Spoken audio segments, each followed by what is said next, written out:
And now, the Hall of Fantasy. Welcome to the Hall of Fantasy. Welcome to the series of radio dramas dedicated to the supernatural, the unusual, and the unknown. Come with me, my friends. We shall descend to the world of the unknown and forbidden, down to the depths where the veil of time is lifted, and the supernatural reigns as king. Come with me and listen to the tale of the Telltale Heart.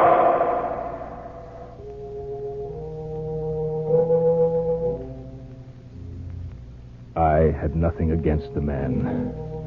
I didn't want his money. And those who say I did are crazy. He was always agreeable and liked me. But there was one thing about him that bothered me. That eye of his. That pale blue vulture eye. Why did you do it? That voice. It's always with me. It's always with me. Why did you do it? Why did you do it? Listen. Can't you hear it? Slow, rhythmic beating. It's with me. It follows me wherever I go. The pounding of his heart. The pounding, beating rhythm of the telltale heart. Be quiet! Be quiet! Be quiet!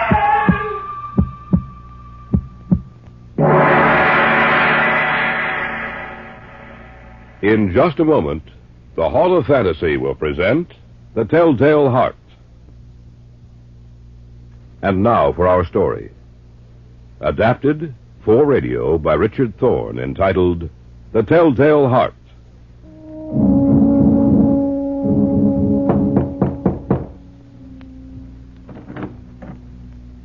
Yes? There was an advertisement in the paper. I'm here to answer it. I see. Won't you come in, please? Yes, thank you.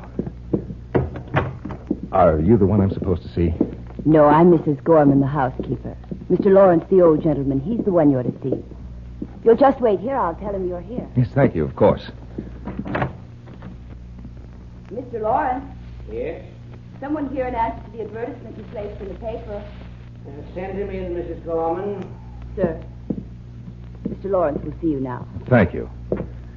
He's over by the desk, sir. Yes, ma'am, I see him. Thank you. You come in answer to the advertisement in the paper. Yes, sir. Care to sit down? No, I'll stand, thank you. What's your name? Crowther. David Crowther. Aside from my housekeeper, Mr. Crowther, I live here by myself. I feel the need of a companion. Someone to whom I can talk. Mrs. Gorman is a housekeeper. She doesn't talk very much. Very competent person, but very uncommunicative. You have references, I suppose? No, Mr. Lawrence, I haven't. Oh. What work have you been doing? I'll be completely honest with you, Mr. Lawrence. I haven't been working for the past year. I was only released from the hospital 2 weeks ago. I noticed you looked rather pale. Are you well now? Oh, yes. I've completely recovered. Well, you don't have references. I don't know. Please, Mr. Lawrence. I need employment. My money is all gone, and I must work in order to live. I see. What about your family? I have no family. No other attachments? No, sir. I'm going to take a chance on you, Mr. Crowther. Thank you, Of sir. course, your salary won't be too large. But you'll have a roof over your head and plenty of food to eat. When can you start? Tonight, if you like, Mr. Lawrence. Excellent. You know, Mr. Crowther, David, if I may call you that. Yes, sir. I have the feeling that we're going to get along quite well together.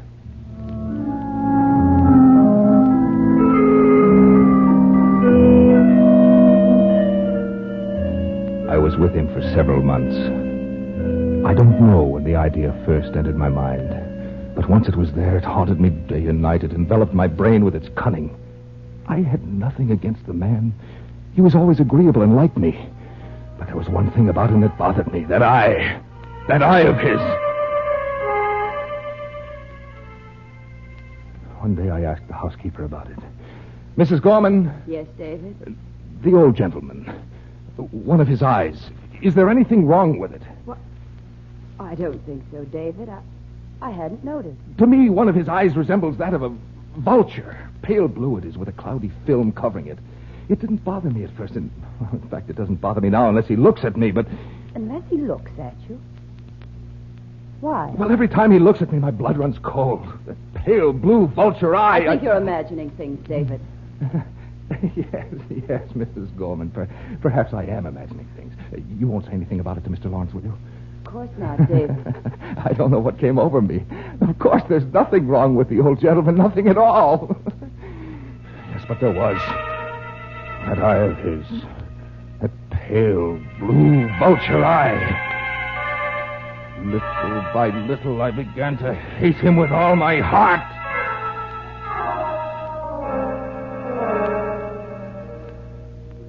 One evening, a few weeks later, the old man and I sat in the living room. We had just finished dinner and were talking, as we usually did. Just as you say, Mr. Lawrence, we'll have to wait and well... What are you looking at? What, David? Are you staring at me? No, of course not. Yes, you are. Don't look at me like that. I'm not looking... Don't look at me! Turn it away, turn it away, turn your eye away. David, what's wrong with you? Nothing's wrong with me.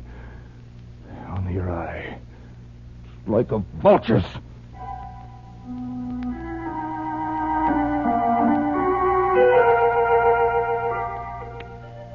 A few days passed, and I guess he thought I had forgotten about his eye.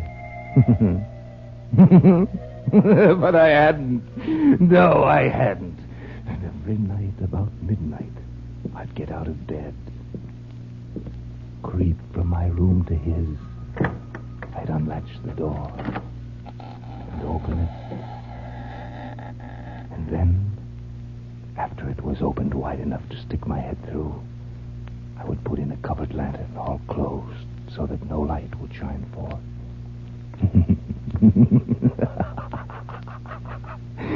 And after I had my head in the room, I would undo the lantern so that only a single ray of light darted out. And I would shine it on his face to see if his eye were open. But no, it never was. Not then. I found the eye always closed. And you see, that made it impossible to do my work. For it wasn't the old man that bothered me, but his eye. His evil eye. And unless his eye were open, I couldn't do it. But I knew that one night it would happen. Yes, it would open, and then I could do it.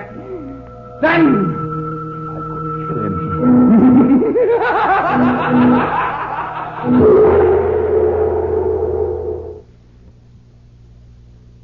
Back now to our story, adapted especially for radio by Richard Thorne, entitled The Telltale Heart.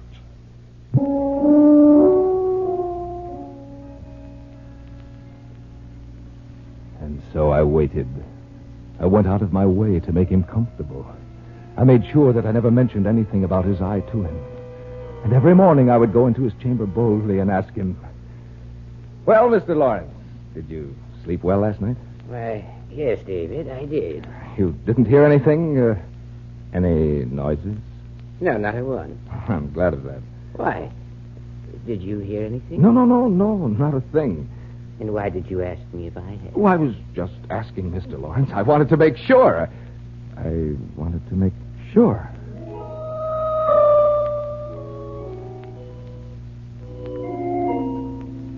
And he thought everything was all right. He was a fool. Just like all the others. Well, how could he know? Yes, how could he know that every night on the stroke of 12, I looked in upon him as he slept? You know, David, I didn't sleep very well last night. You didn't, Mr. Lawrence? No, I had a bad dream. Oh? What did you dream about? I dreamt that someone was looking in at me while I slept. Just waiting for a chance to kill me.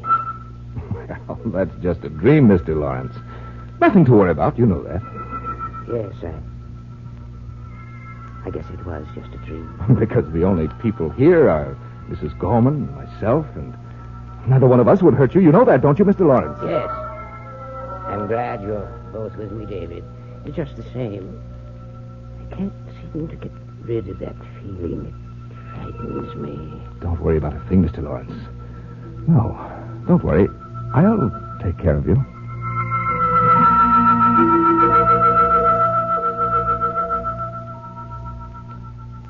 On the 8th and last night, I took special pains to make sure he wouldn't hear me. A watch's minute hand moved more quickly than did mine. I crept out into the hallway, made my way to his door. His room was all black. Black as coal, black as midnight. I think he heard me, but I knew he couldn't see a thing. The room was too dark for that. I was almost in the room and about to open my lantern when my thumb slipped upon the tin fastening, and the old man was immediately fully awake. He sat upright in bed and whispered, "Who's there?" I said, "Who's there?" I kept still. I didn't say a thing. No, not a thing. And for what seemed like an hour, I stood there and didn't move a muscle. I knew he wouldn't lie down. He was sitting up in his bed, listening for what it was that had made the noise. The old man was in mortal fear. When I had waited a long time and still had not heard him lie back upon his bed, I resolved to open my lantern a little. Yes, just a little, just the tiniest bit. And presently, the tiniest bit of light struggled out. I directed it towards him like the thread of a spider. And finally it came to rest upon his vulture eye. And then I seemed to hear something. I didn't know what it was. I couldn't distinguish it at first, and I racked my mind to think of what it was. And then finally it came to me. Yes, that was it. It was the beating of the old man's heart. Who's in here? I could hear it distinctly. He was so afraid. Beat, beat, beat, beat, beat, beat. It went. I could feel its rhythm. The old man was in mortal terror. But I held the lantern motionless. I tried to keep the beam of the light focused on that terrible eye, that pale blue vulture's eye. The incessant drumbeat of his heart increased. It grew quicker and quicker. Beat, beat, beat. Louder, louder every moment. The old man's terror must have been extreme. And then I thought of something else. The sound of his heart was so loud it might be heard by someone else, by Mrs. Gorman, by some prying neighbor. And I couldn't allow that, could I? No. And the beating grew louder and louder and louder until I could stand it no longer. Who's there? Don't be afraid, old man. Is that you, David? Yes, that's right. It's only me. Nothing to be afraid of. What are you doing in my room? Just watching over you, Mr. Lawrence. I thought it was someone else. You have nothing to fear from me, old man. You should be asleep. Oh, I'll go to sleep. And so will you, old man. So will you. David, what's wrong with you? Nothing. Nothing, old man. Nothing at all. Don't come any closer to me. Stay away from me. Die, old man! Die! Let your heart die with you. Let me go. Die! Die! Close your eye, that vulture eye! Close it forever!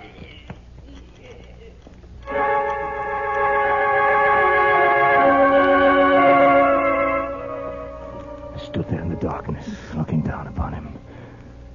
He was quiet now. Strange kind of stillness was upon him.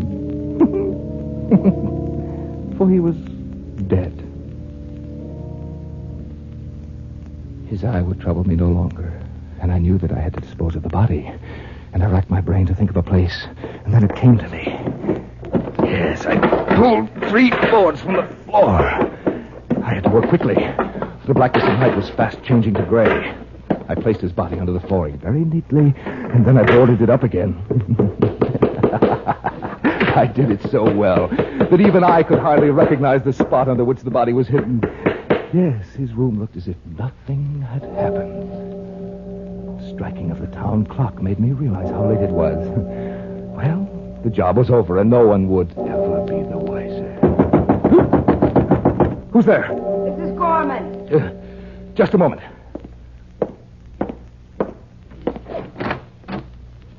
Yes. Yes, what is it? Where's Mr. Lawrence? He's not here. Not here. No, he went out to the country late this evening. I heard something up here. Such as... A scream. No one screamed, Mrs. Gorman. Why, I guess I was mistaken. I'll have to send them back then. Who? I was afraid when I woke up I heard, or I thought I heard a scream. You didn't hear a thing. Mr. Lawrence has been gone for some time.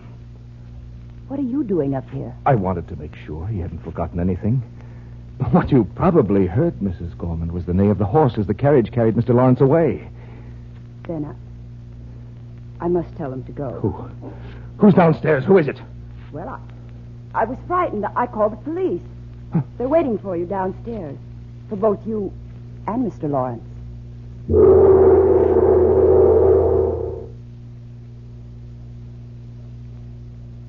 Back now to our story, adapted especially for radio by Richard Thorne, entitled The Telltale Heart.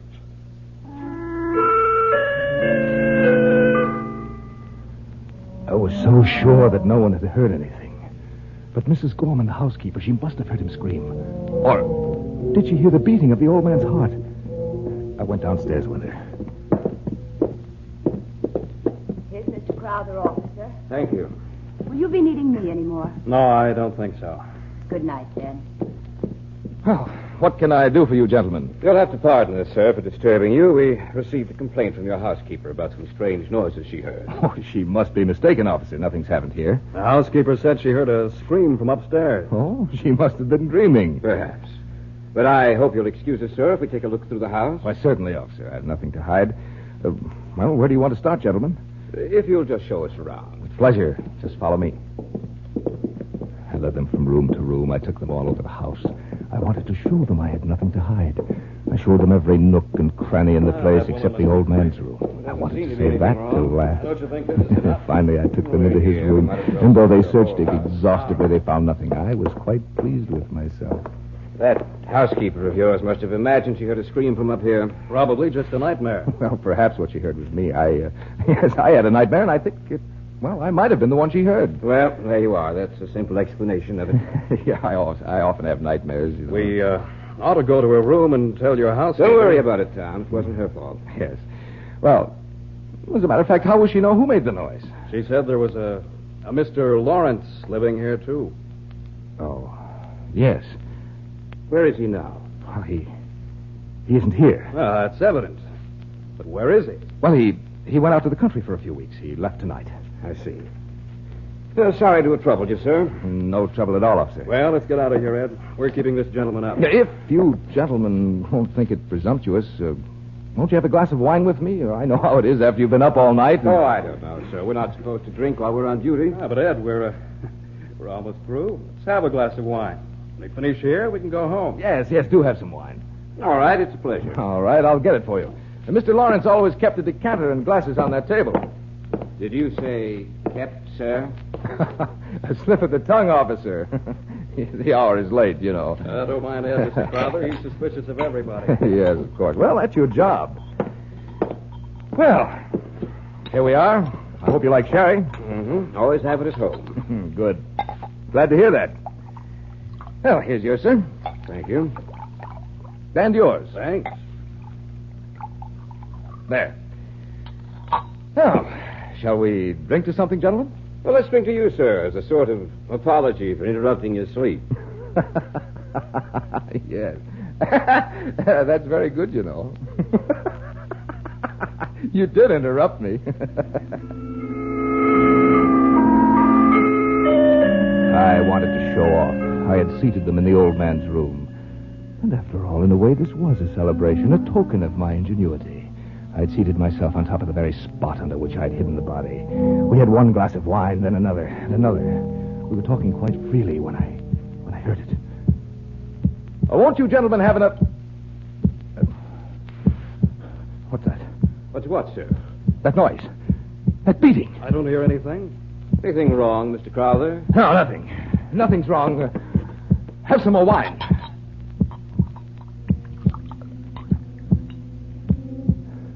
I wish they'd leave. They were getting on my nerves. I had a terrible headache, and I seemed to hear a beating in my ears. They began to look at me queerly. And yet that sound increased. There was nothing I could do about it. It was a low, dull, quick sound. Like the beating of a drum. Where had I heard that sound before? I watched Mick closely. I paced the floor. I didn't know where the sound was coming from. Beat, beat, beat. Throb, beat, throb, throb. Where had I heard that sound before? I knew they suspected.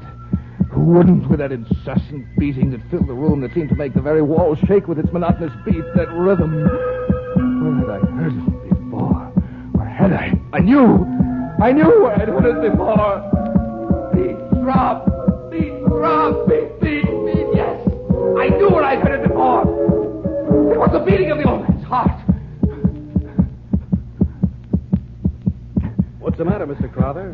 Can't you hear it? Hear what, sir? Perhaps I can push it out. What's the matter with you? What are you trying to do? Stop it from beating. Stop what, sir? Get out of here. Both of you. Get out of here. Get out of here. Can't you hear it? Can't you? I can stifle his heart, that throbbing heart. Can't you hear the throbbing? Can't you hear it? The only thing we hear is you, Mr. Crowther. I can't stand it. I can't. The continuous pounding will never stop till I tell you the truth. The truth about what? About the old man, about Lawrence. I did it. What did you do? I killed him. Under the floor. His body is under the floor, and they stopped that beating.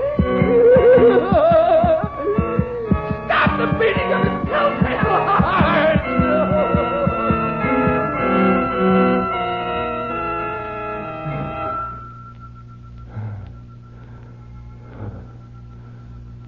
Why did you do it?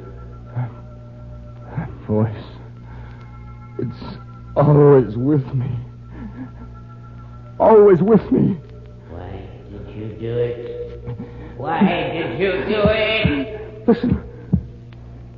Did you hear it? The slow, rhythmic beating. Beating. Beating. It's with me. It follows me wherever I go. The pounding of his heart. The pounding, the beating rhythm of his telltale heart. Be quiet. Be quiet. Be quiet.